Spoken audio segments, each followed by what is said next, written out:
I have talked about how different underwater combat is from normal land combat, but there's another environment that is used much more often than water, and that's air.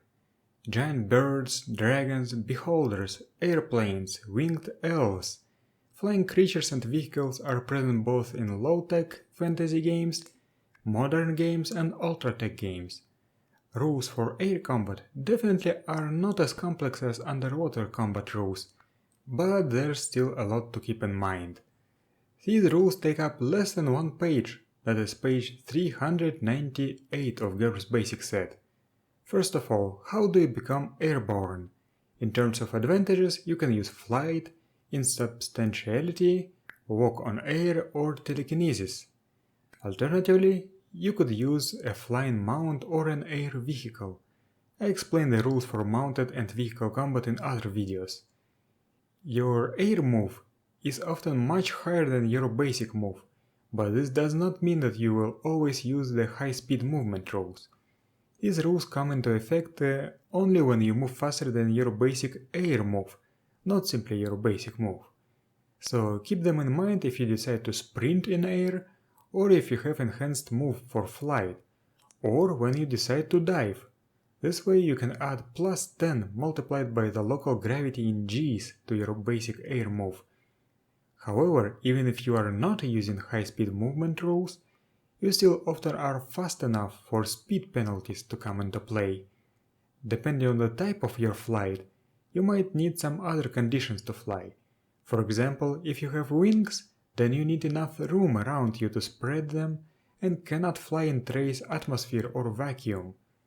In terms of movement cost, vertical movement and horizontal movement are treated the same way.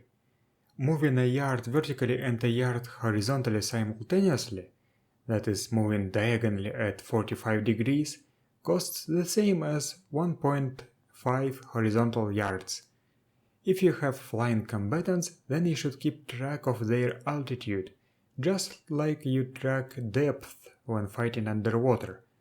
I remember that when I played D&D on a graph paper sheet, I just noted down the number near the monster. And I do the same in GURPS.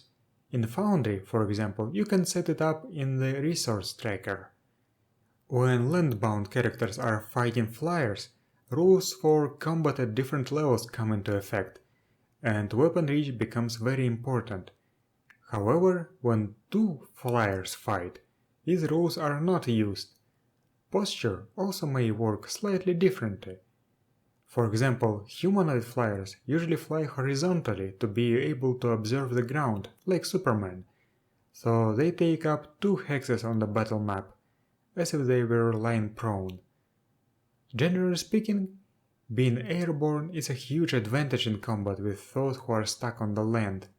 Not only can you attack them from above and get a good attack bonus and penalize their defenses, you can also use ranged weapons, and if your enemies have nothing to retaliate with, this is almost always an automatic victory. Also, you often are fast enough to step 2 or more yards in flight. And if you can hover, you can retreat out of the plane of attack up or down to get an additional +1 bonus to defense from retreating. Speaking of hovering, I give most winged creatures flight with winged and cannot hover limitations. Cannot hover means that the flyer has to move at least 1/4 his top air speed each turn, or stall and start to fall. This makes air supremacy of flyers less pronounced, as they become limited to move and attack or all-out attack. Pyramid 3.14 has the Fight While in Flight article that expands aerial combat with some new rules. In addition to providing some air combat styles, it introduces new techniques. Aerial Sweep, Aerial Throw and Aerial Trip are versions of Sweep, Judo Throw and Trip that can be used mid-air. Their effects are different. Instead of being knocked prone, the enemy loses control of his flight and may also be sent to a different direction by the user. These changes might seem inconsequential, but they make air combat feel much different from land combat.